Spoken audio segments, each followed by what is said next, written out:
What's up guys, it's your boy, the Chat Kid, coming back even with a fire video, and today, as you can see by the title, I am reading, Ben Drowned. This is a very good creepypasta, with a very good ARG attached to it. So yeah, just get right into it. 20 seconds, that's the quickest I've ever been. Post 1, September 7th, 2010. Okay X, I need your help with this. This is not a copypasta, this is a long read, but I feel like my safety or well-being could very well depend on this. This is the video game related, specifically Ridnora's Mask, and this is the creepiest shit that's ever happened to me in my entire life. Having said that, I recently moved into my dorm room starting as a sophomore in college, and a friend of mine gave me his old Nintendo 64 to play. I was stoked, to say the least. I could finally play all those old games of my youth I hadn't touched in at least a decade. His Nintendo 64 came with one yellow controller and a rather shoddy copy of Super Smash Bros. And while beggars can't be choosers, needless to say it didn't take long before I became bored of beating up level 9 CPUs. That weekend I decided to drive around a few neighbourhoods around 20 minutes or so off campus, hitting up the local garage sales, hoping to score a couple of good deals from ignorant parents. I ended up buying up a copy of Pokemon Stadium, GoldenEye, fuck yeah, F-Zero, and two other controls for $2. Satisfied, I began to drive out the neighbourhood when one last house caught my attention. I still have no idea why it did. There was no cars there, there was only one table set with random junk on it, but something sort of drew me there. I usually trust my gut on these things, so I got out of the car and was greeted by an old man. His outward appearance was, for a lack of a better word, displeasing. It was odd. If you asked me to tell you why I thought it was displeasing, I couldn't really pinpoint anything. There was just something about him that put me on edge. I can't explain it. All I can tell you is that if it wasn't in the middle of the afternoon and there were other people within shouting distance, I would not have even thought of approaching this man. He flashed a crooked smile at me and asked what I was looking for, and immediately I noticed that he must be blind in one of his eyes. His right eye had that glazed over look about it. I forced myself to look into his left eye instead, trying not to offend, and asked him if he had any old video games. I was already wondering how I could politely excuse myself from the situation when he told me he had no idea what a video game was, but to my surprise he said he had a few ones in his old box.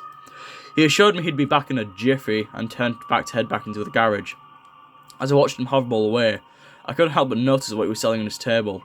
Littered across his table were rather peculiar paintings, various artworks that looked like ink blots that a psychiatrist might show you. Curious, I looked through them. It was obvious why no one was visiting this guy's garage sale, and they weren't exactly aesthetically pleasing. As I came to the last one, for some reason it almost looked like Majora's Mask, the same heart-shaped body with little spikes protruding outward. Initially I thought that since I was secretly hoping to find that game at these garage sales, some fraudulent bullshit was projecting itself into the ink blots, but given the events that afterward, I'm not so sure now. I should have asked the man about it. I wish I would have asked the man about it. After staring at the Majora-shaped blot, I looked up and saw the old man was suddenly there, arm's length in front of me, smiling at me.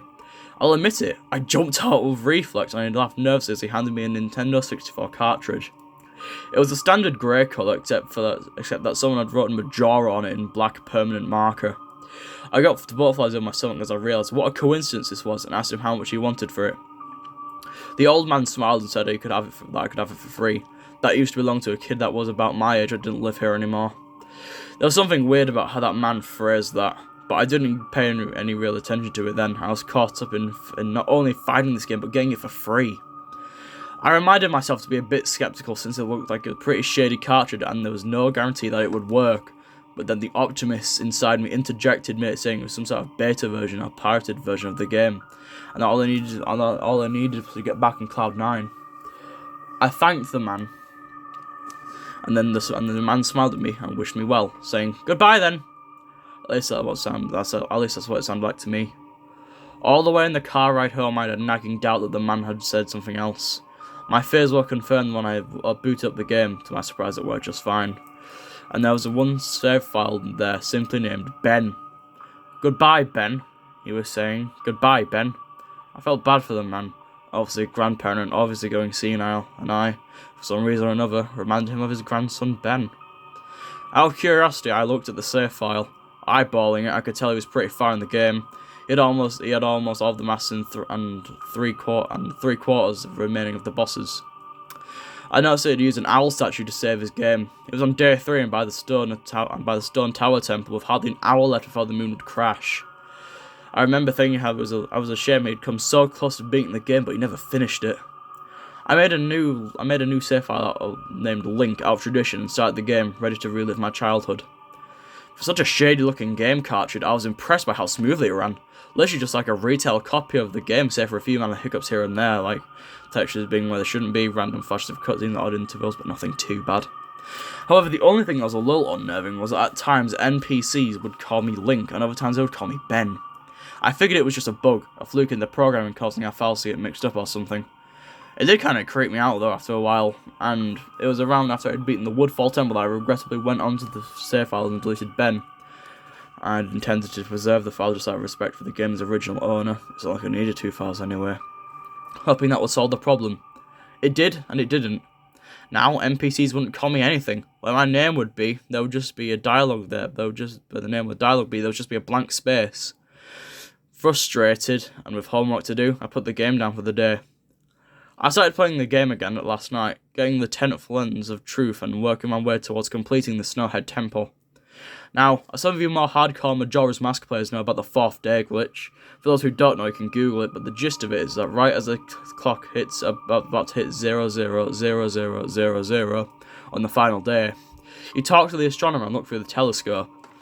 If you did it right, if you time it right, the countdown disappears and you essentially have another day to finish whatever you were doing.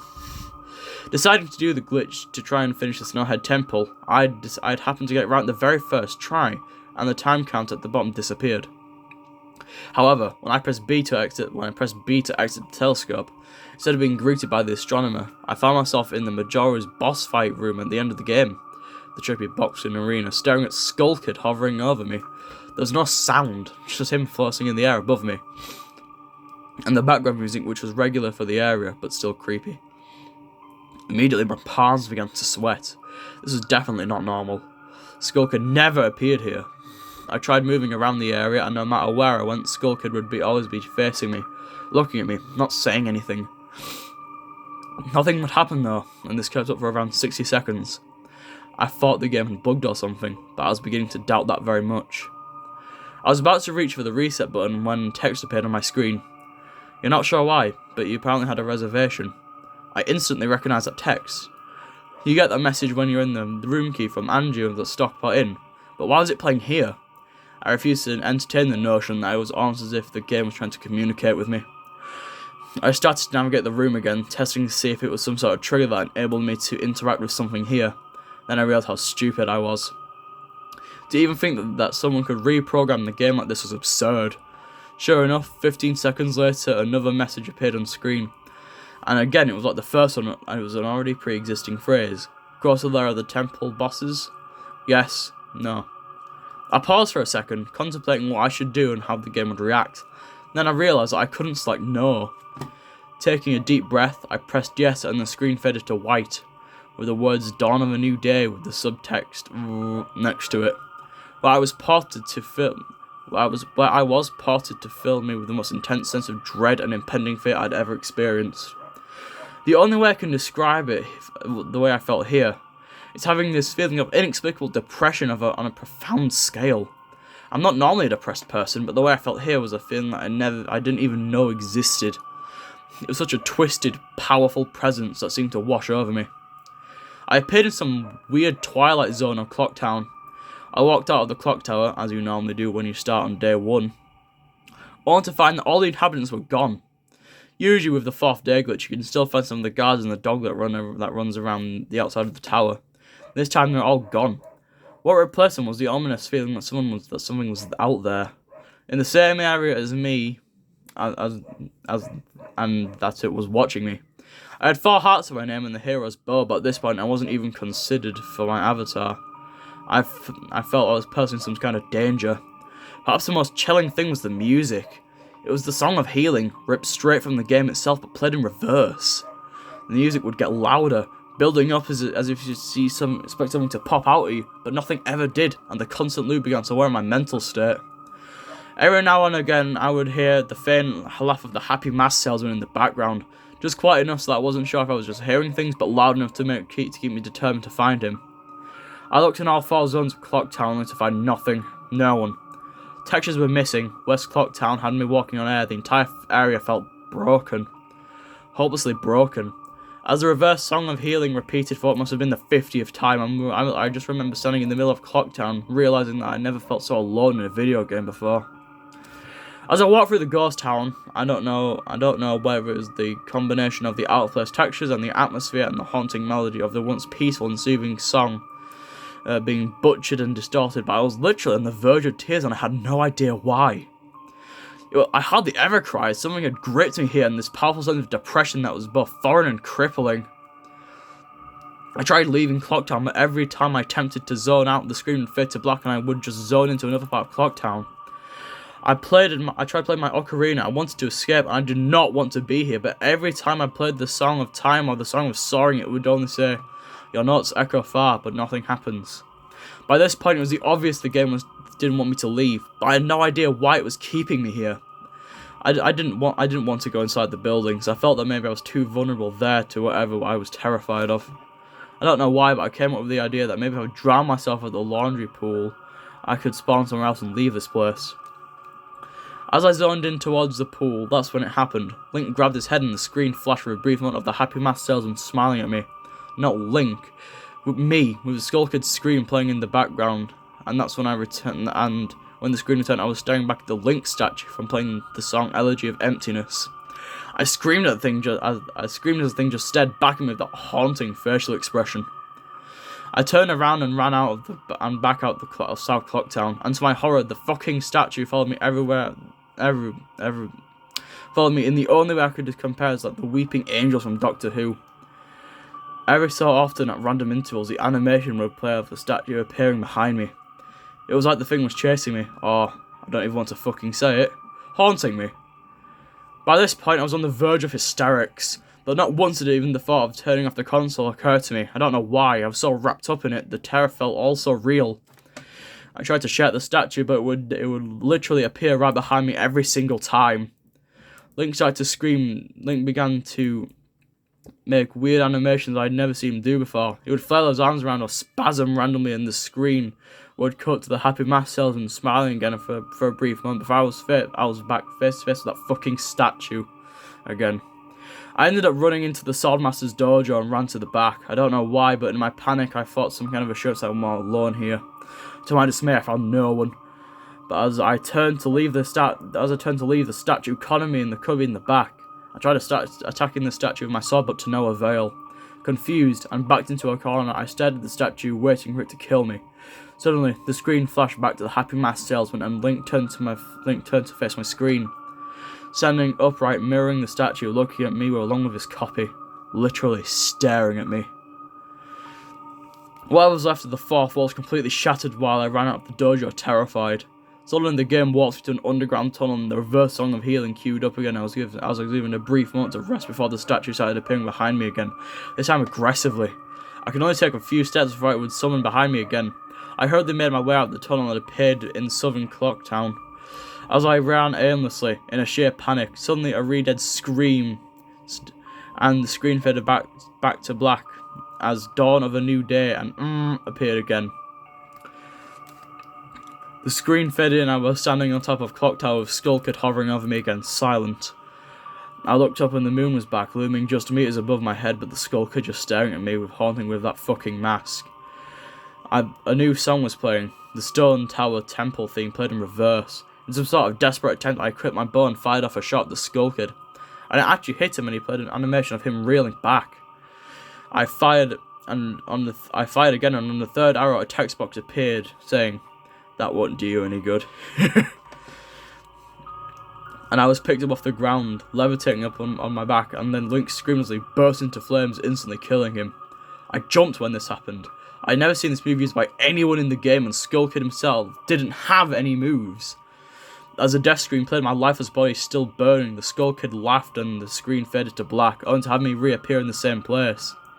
I decided to charge him, but the same thing kept happening. Link's body was lifted off the ground by some unknown force and immediately burst into flames again, killing him. This time, during the death scene, the faint sound of the reverse song of healing could be heard. On my third and final try, I noticed that there was no music playing this time. There was an eerie silence. I remember that in the original encounter with Skull Kid, you were supposed to use the ocarina to either travel back in time or summon the giants.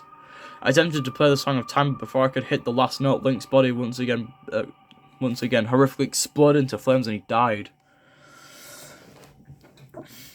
As the death screen neared its end, it began to chug as if the cartridge was trying to process a lot of something. When the scream came to, it was the same as the first 3 times, except this time Link was lying on the ground, dead in a position I had never seen in the game before. His head tilted towards the camera, with the Skull Kid floating above him. I couldn't move, I couldn't press any buttons, all I could do was just stare at Link's dead body. After about 30 seconds of this, the game simply fades out with the message, "You've met with a terrible fate, haven't you?" before kicking you out to the title screen. Upon getting back to the title screen and starting again, I noticed that my save file was no longer there. Instead of Link, it was replaced by Your Turn. Your Turn had 3 hearts, no masks, and no items. I selected Your Turn, and immediately when I did, I was returned to the clock tower rooftop scene of my Link dead and the Skull Kid hovering above, with the Skull Kids laughing, looping over and over again. I quickly hit the reset button, and when the game booted up again, there was one more save file added. Below Your Turn, entitled Ben. Ben's save file is right back where it was before I deleted it, at the Stone Tower Temple with the moon almost crashing. I turned the game off at that point. I'm not superstitious, but this is way too fucked up even for me. I haven't played it all today. Hell, I don't remember getting any sleep last night. I heard the reverse song of healing music in my head and just remembering the sense of dread I felt exploring Cocktown. I drove back to the old man's house today to ask him some questions with a buddy of mine. Nowhere was I going there alone. Only to find that there was a for sale sign in the front garden, and when I rang the door, no one was home. So now I'm back here writing down the rest of my thoughts and recording what happened. Sorry if this has grammatical errors and whatnot. I'm running on no sleep here. I'm terrified of the game, even more so now that I relived it a second time writing all this down. But I feel like there's still more to this than meets the eye, and that there's something calling me to investigate this further. I think Ben is something in this equation, but I don't know what. And if I could get a hold of the old man, then I would be able to find some answers. I need another day or so to recuperate before tackling this game again. It's already taken a toll on my sanity, I feel like. But next time I do this, I'm going to record my footage all the way through. The idea only came to me towards the end, so you'll see the last few minutes of what I saw, including Skull Kid and the Elegy statue, but it's on YouTube here. Day4.wmv. I'm going to stay in this thread a little longer before I fall asleep to try and answer any questions you might guys have, or hopefully listen to your ideas or theories to help me shed some light onto this thing, or maybe things I could try to do. I'm gonna play Ben's file tomorrow to see what happens. Maybe I'm supposed to do that all along. I don't believe in paranormal shit, but this is a little fucked up. But maybe this Ben guy's just a really good hacker or programmer. I don't want to think of the alternatives he isn't. That's the end of the copy-paste. I'm hoping that there's a sort of running gag the developers had and that other people have got gag or hacked copies of the game like this. This really just scares me. I'm going to post post 2, September 8th, 2010. I'm going to post what happened and the link to the video footage, but last night everything got too real for me. I think I'm done messing around with this. I passed out pretty much immediately after making that thread. But last night, the Energy of Emptiness statue, I had a dream about it. I dreamed that it was following me. That I would be minding my own business when I'd feel that my neck hair stand up on end. I'd turn around and that horrible, lifeless statue would be staring back at me with those empty eyes, merely inches away. In my dream, I remember calling it Ben. I never thought I had a dream that I could remember so vividly. But the important thing is that I did get some sleep, I suppose. Oh, and that's going to be the end of part 1. I don't want to make this longer than 20 minutes because I know some people aren't going to watch that. But anyway, that's part 1 of Ben Drowned. Yeah, it's very good. It's a really good creepypasta. I don't know why I haven't read this sooner. I listened to Mr. Creepypasta's video about it, reading about it, and that was very good. But Yeah. This is a very good ARG, and like, if you like it, then I recommend checking out the author, and the author is a man named Jadusable, I think. I think that's how you say that. Jadusable. Yeah, that's his name. If you want me to link the videos, then I can do that. But for now, peace out, guys.